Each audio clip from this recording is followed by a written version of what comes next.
Assalamualaikum warahmatullahi wabarakatuh. Selamat pagi, siang, malam. Yang kami hormati Ibu Sita selaku dosen pengampu mata kuliah Strategi Keuangan Perusahaan. Kami dari kelas reguler 4 kelompok 6 yang terdiri dari saya sendiri, Giovanni, dengan NIM 2050123248. Lalu ada rekan saya Gusti Ayu Agung yaitu 2050123235. Lalu ada rekan saya yaitu Tatiana dengan NIM 2050123271. Dan yang terakhir rekan saya Mahdan Arianto 2050123247. Eh, Berikut merupakan hasil kerja kelompok kami, yaitu dengan perusahaan BSI Bank Syariah Indonesia dan juga Bank Maybank Indonesia. Berikut profil perusahaannya, yaitu Bank Syariah Indonesia merupakan salah satu perusahaan besar yang bergerak di bidang industri keuangan syariah yang memiliki landasan sistem ekonomi sesuai dengan syariat hukum Islam. Bank Syariah Indonesia merupakan bank milik pemerintah yang merupakan hasil dari merger dari PT Bank Syariah Mandiri, Bank BNI Syariah, dan juga Bank BRI Syariah yang mulai beroperasi sejak tanggal 1 Februari 2021. Boleh, next. Baik, berikut merupakan profil perusahaan dari PT Bank Maybank Indonesia. Maybank Indonesia merupakan salah satu bank swasta terkemuka di Indonesia yang merupakan bagian dari grup Malaya Banking Berhad, salah satu grup penyedia layanan keuangan terbesar di ASEAN. Sebelumnya, Bank Maybank Indonesia bernama PT Bank Internasional yang didirikan tahun 1959 dan mendapatkan izin sebagai bank devisa pada tahun 1988. Pada tahun 1989, Bank Maybank Indonesia telah merger menjadi Bursa Efek Indonesia. Sehingga Maybank Indonesia merupakan salah satu bank terbesar di Indonesia yang terkoneksi dengan jaringan regional maupun internasional grup Maybank. Baik, selanjutnya akan dijelaskan oleh rekan saya. Baik, selanjutnya akan masuk pada analisis SWOT pada Bank Syariah Indonesia. Boleh di next slide. Yang pertama ada kekuatan atau strength, yaitu ada pasar potensial. Yang kedua merupakan bank syariah terbesar di Indonesia, didukung oleh pemerintah, produk dan layanan yang beragam, jaringan yang luas, dan yang terakhir merek yang kuat. Kemudian yang kedua ada kelemahan atau weakness. Yang pertama yaitu keterbatasan jangkauan, ketergantungan pada dana pihak ketiga, sumber daya manusia yang terbatas, kemudian ada kesadaran masyarakat terhadap perbankan syariah yang masih rendah, dan yang terakhir adalah kompetisi yang sangat ketat. Yang ketiga ada peluang atau opportunities. Yang pertama, pertumbuhan pasar perbankan syariah, ekspansi ke pasar internasional, pengembangan produk dan layanan syariah yang baru, pemanfaatan teknologi dan kerjasama dengan lembaga keuangan lainnya. Kemudian ada ancaman atau threats. Yang pertama, adanya krisis ekonomi, perubahan regulasi, kompetensi dari bank konvensional, dan yang terakhir adanya ketidakpastian terhadap ekonomi global. Selanjutnya akan dilanjutkan oleh rekan saya. Oke, kemudian saya akan menjelaskan tentang analisis SWOT dari Maybank, di mana kekuatan daripada Maybank itu sendiri atau strengths, yaitu memiliki jaringan yang luas dengan 2.400 cabang di 10 negara, kemudian ada produk dan layanan yang beragam, merek yang kuat, kemampuan keuangan yang kuat, dan pengalaman dalam merger dan akuisisi dilihat daripada masa lalunya. Kemudian kita melihat daripada kelemahan atau weakness dari Maybank itu sendiri, ketergantungan pada pasar Singapura dan Malaysia, di mana kita tahu besarnya ada di dua negara tersebut. Kemudian biaya operasi yang tinggi, risiko kredit yang tinggi, kurangnya inovasi produk. Oke, dan juga yang terakhir penggunaan teknologi yang kurang maksimal. Kemudian ada opportunity atau peluang daripada Maybank itu sendiri, yaitu pertumbuhan ekonomi di Asia Tenggara yang semakin meningkat. Kemudian ada ekspansi ke pasar baru, meningkatnya penggunaan teknologi dan kerjasama dengan fintech. Dan kemudian ada ancaman dari Maybank itu sendiri, di mana ada kompetisi yang ketat di Asia Tenggara. Kemudian ancaman krisis ekonomi, kemudian perubahan regulasi dan ketidakpastian ekonomi global. Selanjutnya analisis pestel akan dilanjutkan oleh teman saya. Oke, baik, saya akan menjelaskan analisis pestol dari Maybank Indonesia. Yang pertama ada faktor politiknya yang di mana stabilitas politik di negara tempat Maybank beroperasi sangat penting untuk kelancaran bisnisnya. Yang kedua ada kebijakan pemerintah yang terkait dengan sektor keuangan dapat berdampak signifikan pada Maybank. Lalu yang ketiga adalah peraturan perbankan yang harus dipatuhi oleh Maybank untuk yang berlaku di negara-negara tempat Maybank beroperasi. Serta yang kedua adalah faktor ekonomi. Yang pertama, pertumbuhan ekonomi di negara-negara tempat Maybank beroperasi akan meningkatkan permintaan pada produk dan layanan keuangan. Lalu yang kedua adalah tingkat inflasi yang tinggi dapat mengikis daya beli masyarakat dan meningkatkan risiko kredit bagi Maybank.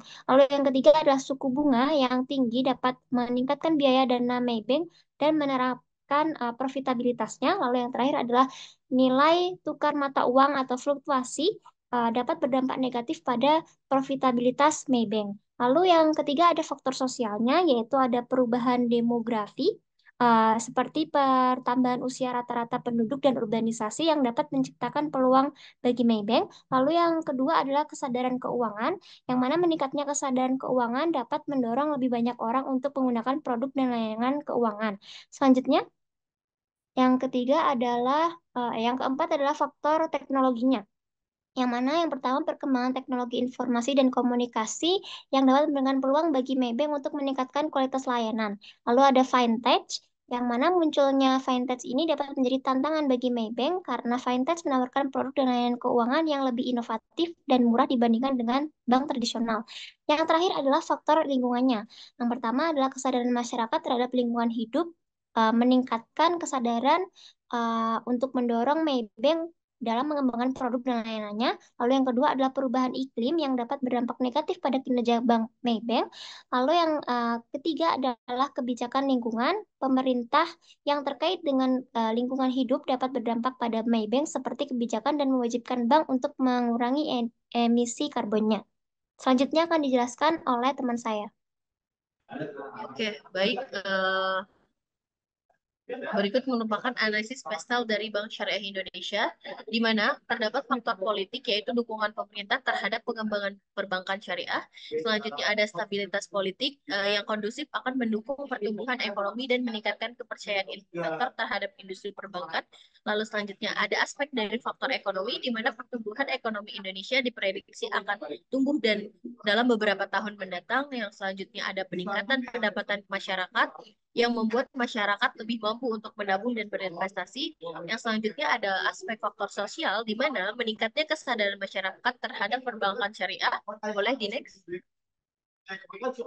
Selanjutnya ada tren gaya hidup syariah, di mana semakin berkembangnya di Indonesia sehingga semakin banyak masyarakat yang mencari produk dan layanan syariah.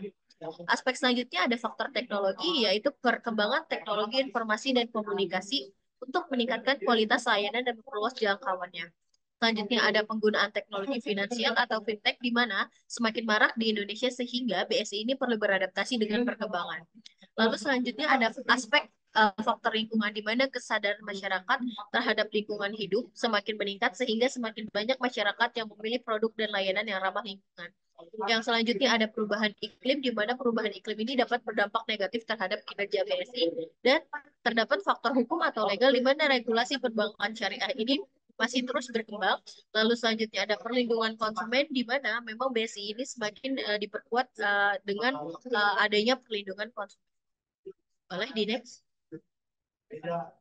Baik, selanjutnya akan dijelaskan oleh teman saya. Baik, selanjutnya masuk pada analisis Camels dari Bank Syariah Indonesia. Langsung masuk ke bagian analisis, di mana Camels itu merupakan suatu perhitungan yang digunakan untuk mengetahui tingkat dari sebuah kesehatan perbankan. Berikut ini adalah rumus-rumus yang kami gunakan dalam perhitungan tools pada Camels. Dan selanjutnya masuk pada bagian pembahasan. Yang pertama pada indikator kapital, di mana tingkat kesehatan BSI sendiri di tahun 2020 sampai dengan tahun 2023 ini berada pada kategori yang sehat karena memiliki nilai kapital rasio yang berada di atas ketentuan Bank Indonesia, yaitu sebesar 8%. Di mana nilai rasio yang diperoleh di tahun 2020 ini yaitu 18,24%, di tahun 2021 sebesar 22,08%, di tahun 2022 sebesar 20,29%, dan di tahun 2023 sebesar 21,04%. Sedangkan untuk nilai kredit yang diperoleh oleh BSI di tahun 2020 sampai dengan tahun 2023 ini berada pada angka yang melebihi 100%, yang mana dapat disimpulkan bahwa seluruh nilai rasio pada kredit dari Bank Syariah Indonesia ini berada pada kategori yang sehat.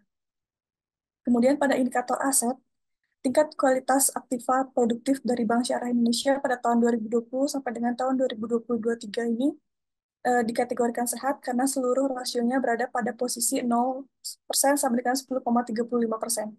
Dengan begitu dapat dikatakan bahwa hasil analisis rasio aset dapat dikatakan bahwa Bank Syariah Indonesia sendiri telah mampu mengelola asetnya dengan menghasilkan pendapatan yang sangat maksimal. Kemudian ada indikator yang ketiga, yaitu manajemen, di mana dari hasil perhitungan yang telah kami lakukan didapatkan rasio manajemen dengan menggunakan NPM atau Net Profit Margin dari BSI, didapatkan hasil bahwa NPM di tahun 2020 yaitu dikatakan dengan kategori yang cukup sehat dengan nilai perolehan rasio sebesar 79,95%. Sedangkan di tahun 2021 sampai dengan 2023, BSI memperoleh predikat yang tidak sehat karena rasionya seluruhnya itu berada di bawah angka 50%. Yang artinya BSI sendiri belum dapat mengelola sumber daya yang dimiliki dengan baik dan membuat perolehan laba belum maksimal. Kemudian indikator selanjutnya adalah earning. Selanjutnya, rasio ROA yang dicapai oleh BSI sendiri pada tahun 2020 sampai dengan tahun 2023 ini menunjukkan bahwa BSI memperoleh predikat yang sehat karena seluruh rasionya berada pada angka lebih dari atau sama dengan 1,215%. Dan kemudian untuk hasil terhadap analisis BOPO atau beban operasional pendapatan operasional, diperoleh hasil bahwa rasio BOPO-nya di tahun 2020 sampai dengan tahun 2023 ini menunjukkan kategori yang sehat, karena seluruh rasionya berada pada angka kurang dari atau sama dengan 93,52%, yang menunjukkan bahwa BSI telah berhasil memperoleh penghasilan yang lebih maksimal atau lebih baik sesuai dengan biaya yang telah dikeluarkan. Indikator selanjutnya adalah liquidity. Boleh di next. Dari hasil analisis terhadap perhitungan yang telah dilakukan, dapat diketahui bahwa nilai loan to deposit ratio atau LDR di tahun 2020, kemampuan BSI sendiri dalam menjamin likuiditasnya dikategorikan cukup sehat. Hal ini dikarenakan kriteria yang diperoleh yaitu kurang dari atau sama dengan 94,75% sampai dengan kurang dari 98,50%, yang mana menunjukkan masuk dalam kategori yang cukup sehat. Sedangkan di tahun 2021 sampai dengan tahun 2023 menunjukkan bahwa kemampuan BSI dalam menjamin likuiditas terkategorikan sehat karena sesuai dengan kriteria dan atau ketentuan dari Bank Indonesia, yaitu kurang dari 94,75%, yang artinya BSI dapat melaksanakan kewajibannya dalam melakukan pembayaran kembali dalam penarikan dana yang telah dijalankan oleh nasabah mereka. Dan indikator yang terakhir adalah sensitivity to market risk, di mana kemampuan BSI dalam mengendalikan risiko pasar pada tahun 2020 sampai dengan 2023 ini terkategorikan sehat. Hal tersebut didukung dengan ketentuan dari Bank Indonesia yang mengatakan bahwa rasio kurang dari 5% terkategorikan sehat, di mana perolehan rasio di tahun 2020 yaitu sebesar 0,28%, di tahun 2021 sebesar 0,27%, di tahun 2022 yaitu sebesar 0,32%, dan di tahun 2023 yaitu sebesar 0,37%, di mana standar kriteria oleh Bank Indonesia dinilai sehat apabila beban bunganya berada di bawah 5%. Selanjutnya akan dilanjutkan oleh Hermansyah. Kemudian akan membahas tentang analisis Camels dari Maybank Indonesia, di mana di indikator pertama yaitu kapital, Maybank mendapatkan kapital rasionya mulai tahun 2020 sebesar 24,31% dengan nilai kreditnya 253,1%. Di tahun 2021 terjadi peningkatan sebesar 2,6,91% dengan nilai kredit 279,1%, dan kemudian terjadi penurunan pada tahun 2022 menjadi 26,64% dengan nilai kreditnya sebesar 276,4%. Dan di tahun 2023 rasio permodalan kembali terjadi peningkatan sebesar 27,74% dengan nilai kredit sebesar 287,4%. Nah, dari tahun 2020 hingga 2023 Maybank menunjukkan masuk dalam kategori sehat karena nilainya selalu di atas ketentuan dari Bank Indonesia yaitu 8%. Kemudian juga nilai kredit dari Maybank itu sendiri dari 2020 hingga 2023 selalu melebihi 100% yang juga mengindikasikan kategori sehat.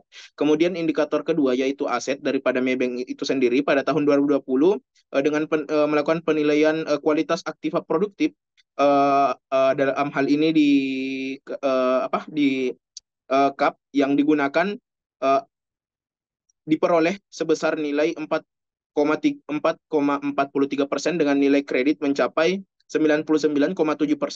Di tahun 2021, rasio CAP-nya meningkat menjadi 5,18% dengan nilai kreditnya sebesar 98,98%. Dan di tahun 2022, rasio CAP-nya mengalami penurunan sedikit 4,95% dengan nilai kredit 99,21%. Dan di tahun 2023, rasio CAP-nya kembali meningkat menjadi 5,02% dengan nilai kredit sebesar 99,14%. Nah, hal ini menunjukkan bahwa Maybank termasuk dalam kategori sehat melalui ketentuan dari Bank Indonesia, di mana rasio asetnya dianggap sehat ketika berada di kisaran 0% hingga dengan 10,35%. Sehingga dapat disimpulkan bahwa Maybank bisa mengelola asetnya dengan baik karena telah memperoleh pendapatan yang maksimal. Kemudian, indikator selanjutnya yaitu indikator manajemen. Oke. Indikator manajemen, kita menilai menggunakan NPM, Net Profit Margin. NPM pada tahun 2020 sebesar 81,12%, kemudian di tahun 2021 sebesar 11,05%, kemudian di 2022 sebesar 11,45%, dan 2023 sebesar 11,03%. Nah, analisis rasio yang dilakukan ini menunjukkan bahwa mulai tahun 2021 hingga 2023, Maybank belum mampu mengelola sumber dayanya dengan baik, sehingga yang hanya mampu mewujudkan laba bersih yang maksimal hanya di tahun 2020. Ini berdasarkan daripada penilaian dilakukan menggunakan perhitungan net profit margin. Nah, kemudian indikator selanjutnya yaitu earnings. Kita menilai melalui return on asset, di mana ROA pada tahun 2020 Maybank mendapatkan nilai sebesar 6,7% dengan nilai kredit 96,41%. Kemudian di tahun 2021, ROA meningkat menjadi 7,6% dengan nilai kredit 95,5%. Dan kemudian di tahun 2022, ROA-nya mencapai 7% dengan nilai kredit 96,1%. Dan pada tahun 2023, rasio ROA-nya meningkat menjadi 7,8% dengan nilai kredit 95,3%. Peningkatan ROA ini menunjukkan bahwa Maybank masuk dalam kategori sehat karena lebih dari atau sama dengan 1,215%. Nah, ini mengindikasikan bahwa rasio yang earnings daripada Maybank itu mampu memaksimalkan untuk menghasilkan laba. Kemudian menghitung dari beban operasional terhadap pendapatan operasional pada tahun 2020, Maybank mencapai 16,5% dengan nilai kredit 1.043%. Di tahun 2021, Bopo-nya sebesar 16,96% dengan nilai kredit 1.038, dan di tahun 2022 rasio Bopo-nya turun menjadi 15,24% dengan nilai kredit 1.059. Dan di tahun 2023 rasio Bopo-nya mencapai 14,29% dengan nilai kredit 1.071%. Nah, Maybank ini dari hasil yang didapatkan menunjukkan bahwa dia dalam kategori sehat sesuai dengan ketentuan Bank Indonesia bahwa rasio Bopo harus kurang dari atau sama dengan 93,52%. Yang artinya rasio yang terdapat pada Maybank Indonesia telah berhasil memperoleh penghasilan yang lebih optimal dibandingkan dengan biaya yang dikeluarkan. Kemudian indikator selanjutnya yaitu liquidity, menilai dengan loan to deposit ratio. Di tahun 2020 mendapatkan nilai sebesar 83,39% dengan nilai kredit sebesar 130,44%. Di tahun 2021, perolehan LDR-nya Maybank itu sebesar 79,72% dengan nilai kreditnya sebesar 141,12%. Dan kemudian di tahun 2022, LDR-nya mencapai sebesar 87,09% dengan nilai kredit 111%. Dan di tahun 2003, LDR Maybank mencapai 86,67% dengan nilai kreditnya sebesar 113%. Ini menunjukkan bahwa jaminan likuiditas pada tahun 2020 sampai 2023 terkategorikan sehat sesuai dengan ketentuan Bank Indonesia yang menyatakan bahwa rasio di bawah kurang dari atau sama dengan 94,75% terkategorikan sehat. Kemudian sensitivity to market risk menilai dengan interest expense ratio atau IR, di mana tahun 2020 mencapai 3,8%, di tahun 2021 mencapai 2,5%, di tahun 2022 mencapai 2,0%, dan yang terakhir 2023 mencapai 2,4%. Dan ini menunjukkan bahwa kemampuan Maybank dalam mengendalikan risiko pasar mulai tahun 2020 hingga 2023 terkategorikan sehat sesuai dengan ketentuan Bank Indonesia yang mengatakan bahwa rasio kurang dari 5% terkategorikan sehat. Kemudian untuk Analisis selanjutnya akan dilanjutkan oleh teman saya. Baik, saya akan menjelaskan hasil dari analisis CAPM. Yang mana pada analisis CAPM ini dilakukan pada Bank Maybank Indonesia pada tahun 2019 hingga tahun 2023. Terdapat beberapa yang perlu dihitung, yaitu ada return individual, return market, risk free, nilai beta, hingga expected return-nya. Yaitu yang pertama adalah analisa return individualnya. Dilakukan untuk mengukur keuntungan atau kerugian yang diperoleh dari suatu investasi selama periode tertentu. Yang mana berikut merupakan rumus yang sudah dijelaskan pada data tersebut, bahwa dengan menggunakan tabel perhitungan tersebut pada tahun 2019 hingga tahun 2023, yang mana berdasarkan perhitungan tersebut itu diketahui bahwa hasil return individual dari Bank Maybank Indonesia pada tahun 2019 hingga tahun 2023 ialah 0,72%. Yang kedua adalah analisa return marketnya, yang mana digunakan sebagai acuan atau benchmark untuk menilai kinerja investasi atau portofolio dari suatu perusahaan, yang mana dalam menghitung return marketnya ini berdasarkan data yang ada pada Jakarta Composite Index pada tahun 2019 hingga tahun 2023 di website Yahoo Finance, seperti gambar yang sudah dijelaskan pada gambar tersebut. Berikut merupakan hasil return market pada tahun 2019 hingga tahun 2023 dengan menggunakan rumus yang juga telah dijelaskan. Nah, berdasarkan perhitungan dari tabel tersebut, diketahui bahwa hasil dari return market dari Bank Maybank Indonesia ini adalah sebesar 0,26% di tahun 2019 hingga tahun 2023. Selanjutnya adalah analisa risk marketnya, yaitu penilaian instrumen investasi yang dianggap bebas dari resiko default atau gagal bayar, sehingga tingkat return dari investasi disebut sebagai tingkat return bebas resiko. Yang mana risk free ini berdasarkan data yang ada dalam BI rate, yaitu mulai tahun 2019 hingga 2023 seperti gambar yang sudah dijelaskan. Sehingga setelah mengetahui data BI rate seperti data pada website Bank Indonesia tersebut, maka dapat diketahui bahwa risk free-nya itu mendapatkan hasil 4,64% atau 0,0464 dari tahun 2019 hingga tahun 2023 pada Maybank.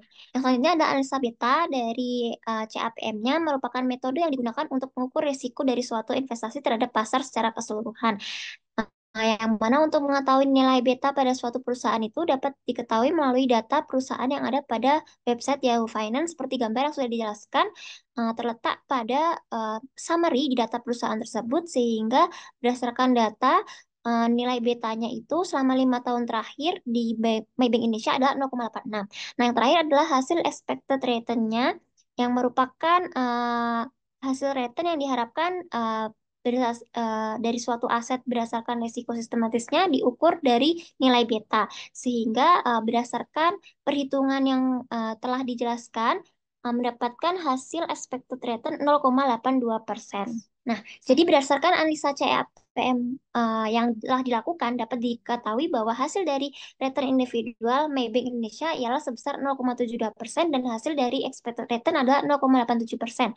Maka dapat disimpulkan bahwa nilai return individual lebih kecil daripada nilai expected return, sehingga saham Bank Maybank Indonesia tidak layak untuk dibeli. Selanjutnya akan dijelaskan oleh teman saya.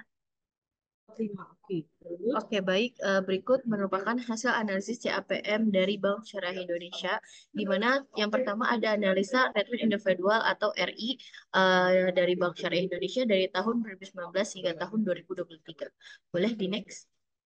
Oke, berdasarkan hasil perhitungan return atau RI, Bank Syariah Indonesia didapatkan nilai sebesar 3,92% dari PT Bank Syariah Indonesia.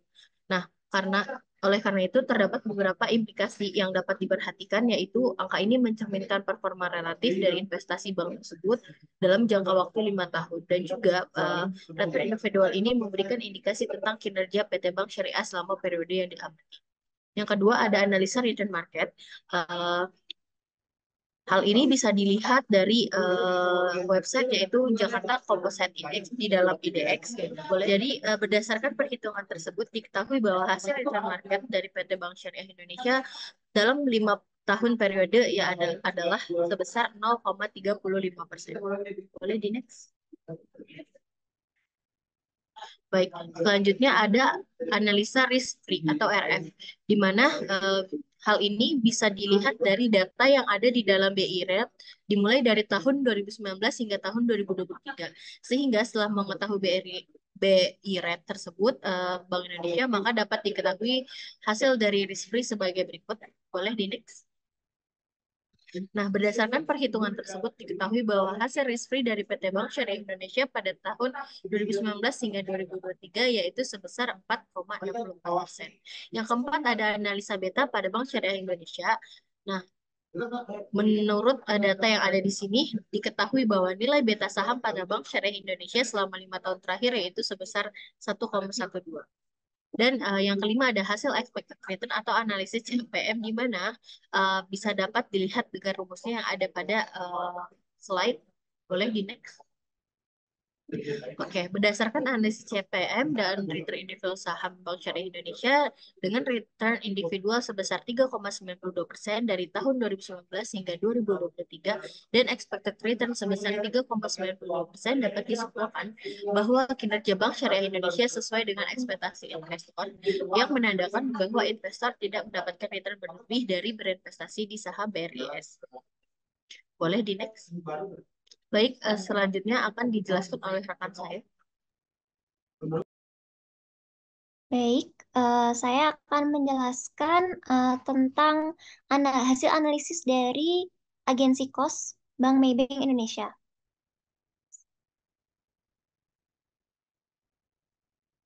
Baik, jadi hasil analisis ini dijelaskan berdasarkan penghitungan pada tahun 2019 hingga tahun 2023 yang mana yang dihitung adalah insider ownership, dispersion ownership, dan institutional ownership. Yang mana analisis agensi KOS ini dilakukan untuk mengetahui biaya yang timbul selama 5 tahun terakhir pada Maybank Indonesia antara prinsipal dan agen yang sehingga dapat membantu perusahaan untuk mengelola hubungan antara pemilik dan manajer dengan lebih baik.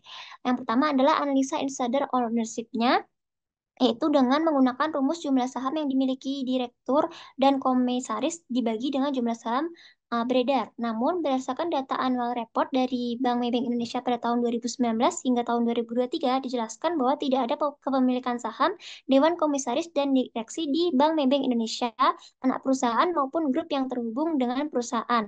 Karena tidak ada saham dari direksi yang melebihi 5% di setiap perusahaan publik. Maka dari itu, dikarenakan hal tersebut, kelompok kami tidak dapat menghitung analisa insider ownership berdasarkan data yang telah dijelaskan. Next.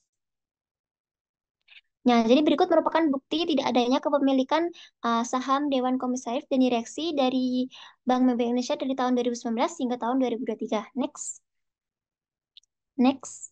Oke, yang kedua adalah analisa dispersion of ownership-nya, yaitu dengan menggunakan rumus jumlah saham yang dimiliki investor individu dibagi dengan jumlah saham beredar, yang mana berdasarkan data annual report pada tahun 2019 hingga tahun 2023 dari Bank Maybank Indonesia, setelah dihitung berdasarkan rumus tersebut pada tahun 2019 ialah mendapatkan hasil 2,7%, 2020 2,7%, 2,71%, 2021 2,71%, 2022 2,71%, dan yang tahun 2023 adalah 12,29%. Next. Jadi yang selanjutnya adalah analisa institutional ownership. Dilakukan untuk dapat memahami dinamika pasar, pengaruh terhadap kebijakan perusahaan, dan evaluasi risiko serta kinerja perusahaannya. Yang mana menggunakan rumus jumlah saham yang dimiliki oleh investor institusi dibagi dengan jumlah saham beredar. Yang mana pada tahun 2019 hingga tahun 2022 ialah mendapatkan hasil 97,29%. Next. Dan pada tahun 2023-nya ialah sebesar, next. Dan pada tahun 2023-nya ialah sebesar 87,71%. Next, selanjutnya dapat dijelaskan oleh teman saya. Oke, kemudian untuk hasil analisis agensi KOS dari Bank Syariah Mandiri, mungkin tadi untuk rumus-rumusnya telah dijelaskan oleh teman saya, di mana insider ownership itu jumlah saham yang dimiliki direktur dan komisaris dibagi jumlah saham beredar, kemudian dispersion ownership itu jumlah saham yang dimiliki investor dibagi dengan jumlah saham beredar, kemudian institutional ownership itu jumlah saham yang dimiliki oleh investor institusi dibagi jumlah saham yang beredar. Oke, Kemudian untuk analisis daripada insider ownership dari Bank Syariah Indonesia pada tahun 2020 sampai tahun dengan 2023 mengalami fluktuasi yang sangat signifikan, di mana 2021 nilai insider ownership mengalami penurunan drastis. Hal ini terjadi karena perusahaan mengalami merger, sehingga nilai pihak manajemen yang memiliki saham itu terjadi penurunan dari 0,22% menjadi 0,09%. Nah, insider ownership dari 2020 hingga 2023, pihak manajemen pengambil kebijakan memiliki saham di bawah 1% dengan rincian pada tahun 2021 hingga 2022 mengalami penurunan dan kembali mengalami peningkatan pada tahun 2023 dengan besaran sebesar 0,07%. Nah, kemudian untuk analisis dispersion ownership, Bank Syariah Indonesia tahun 2020 hingga 2023 masuk dalam kategori yang tidak terlalu berfluktuasi, kecuali pada tahun 2020 sebelum Bank Syariah Indonesia itu melakukan merger. Nah, hal ini memberikan efek kepada perusahaan akan semakin sulit dalam melakukan proses monitoring ketika kepemilikan individu itu lebih besar. Nah, kemudian setelah terjadi merger, terjadi penurunan kepemilikan individu dan perlahan naik pada tahun 2023.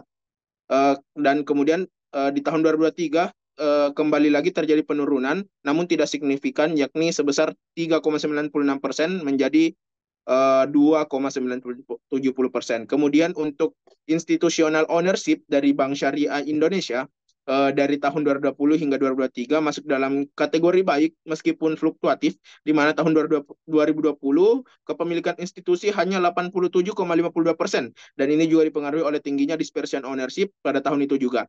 Dan kemudian Bank Syariah Indonesia mengalami peningkatan kepemilikan institusi pada tahun 2021, yakni menjadi sebesar 96,13%, dan kembali mengalami penurunan pada tahun 2022 sebesar 93,11%, dan naik pada tahun 2023 menjadi 94,93%. Dan ini indikasi bahwa perusahaan Bank Syariah Indonesia memiliki manajerial yang baik karena tingginya kepemilikan institusional memberikan efek pengawasan yang lebih intensif, dan hal ini sejalan dengan pendapat dari Andri Hidayat tahun 2020, yaitu kepemilikan institusional yang tinggi di dalam sebuah perusahaan memberikan efek kepada pihak manajemen dalam bekerja untuk memaksimalkan kepentingan investor daripada kepentingan pribadi melalui pengawasan yang efektif dan intensif.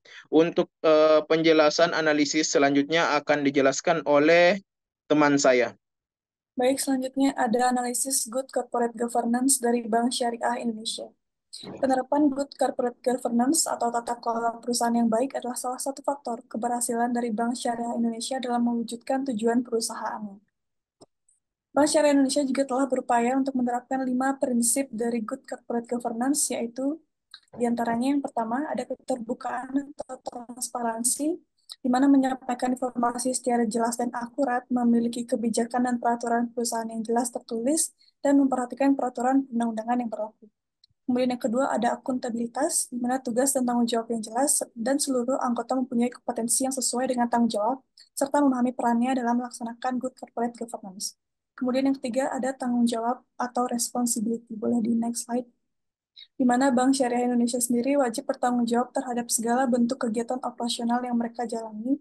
Dan yang keempat ada kemandirian atau independensi, di mana pengambilan keputusan tersebut dilaksanakan secara objektif dan tidak berada dalam tekanan pihak manapun, serta tidak terpengaruh dalam kepentingan secara sepihak dan menghindari benturan kepentingan atau conflict of interest. Dan yang terakhir ada kewajaran atau fairness, di mana memperhatikan seluruh kepentingan stakeholder secara adil dan setara, dan memberikan kesempatan yang sama kepada seluruh stakeholdernya. Bank Syariah Indonesia sendiri memiliki struktur tata kelola perusahaan yang telah sejalan dengan pedoman dari Good Corporate Governance dari Bank Indonesia, dengan tujuan untuk meningkatkan kepercayaan publik terhadap Bank Syariah Indonesia sehingga dapat terus tumbuh dan berkembang secara berkelanjutan. BSI sendiri juga mengikuti penilaian terhadap corporate governance-nya dengan nama Corporate Governance Perception Index atau CGPI. Berdasarkan dari penilaian yang dilakukan tersebut, BSI memperoleh predikat sangat terpercaya, di mana penerapan struktur tata kelola ini dibuat untuk meningkatkan kepercayaan publik terhadap Bank Syariah Indonesia sehingga dapat terus tumbuh dan berkembang secara berkelanjutan. Selanjutnya akan dijelaskan saya. Terima kasih.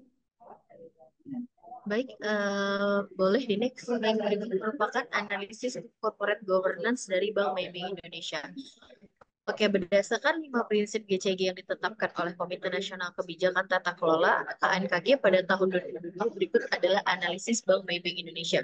Yang pertama ada keterbukaan. Boleh di next? Baik, yang pertama Bank Maybank Indonesia secara teratur mempublikasikan informasi keuangan dan non-keuangan melalui website dan laporan tahunan.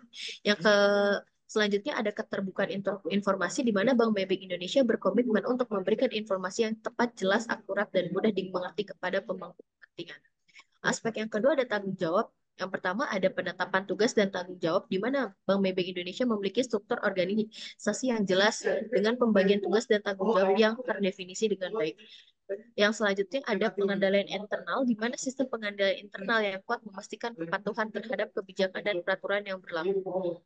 Yang selanjutnya adalah Bank Maybank Indonesia memiliki kode etik bisnis yang wajib dipatuhi oleh seluruh karyawan. Aspek selanjutnya adalah responsibilitas, di mana kehati-hatian Bank Maybank Indonesia ini menerapkan prinsip kehati-hatian dalam menjalankan bisnisnya. Selanjutnya, Bank Maybank Indonesia terus berkomitmen untuk mematuhi semua peraturan perundang-undangan yang berlaku. Boleh di next? Selanjutnya, tanggung jawab sosial Bank Maybank Indonesia memiliki program CSR yang berfokus pada bidang pendidikan, kesehatan, dan lingkungan. Aspek yang keempat ada independensi, di mana Bank Maybank Indonesia memiliki struktur organisasi yang independen dengan pemisahan yang jelas antara fungsi pengawasan. Selanjutnya, yaitu pengambilan keputusan di Bank Maybank Indonesia dilakukan berdasarkan prinsip-prinsip tata kelola yang baik, serta penilaian kerja karyawan Bank Maybank Indonesia dilakukan secara objektif dan independen. Aspek yang terakhir ada keadilan, di mana perlakuan adil Bank Maybank Indonesia ini berkomitmen untuk memperlakukan semua pemangku kepentingannya secara adil dan setara. Selanjutnya yaitu hak pemegang saham Bank Maybank Indonesia melindungi hak-hak seluruh pemegang saham dengan memberikan informasi yang tepat. Dan yang terakhir yaitu Bank Maybank Indonesia berkomitmen untuk menjalankan bisnisnya secara adil dan berkelanjutan. Berdasarkan analisis di atas dapat disimpulkan bahwa Bank Maybank Indonesia telah menerapkan prinsip-prinsip GCG dengan baik dengan dilihat dari struktur tata kelola yang jelas, proses tata kelola yang efektif, dan hasil tata kelola yang positif. Oke, baik. Sekian presentasi dari kelompok kami. Mohon maaf apabila ada tutur kata yang kurang berkenan. Wassalamualaikum warahmatullahi wabarakatuh.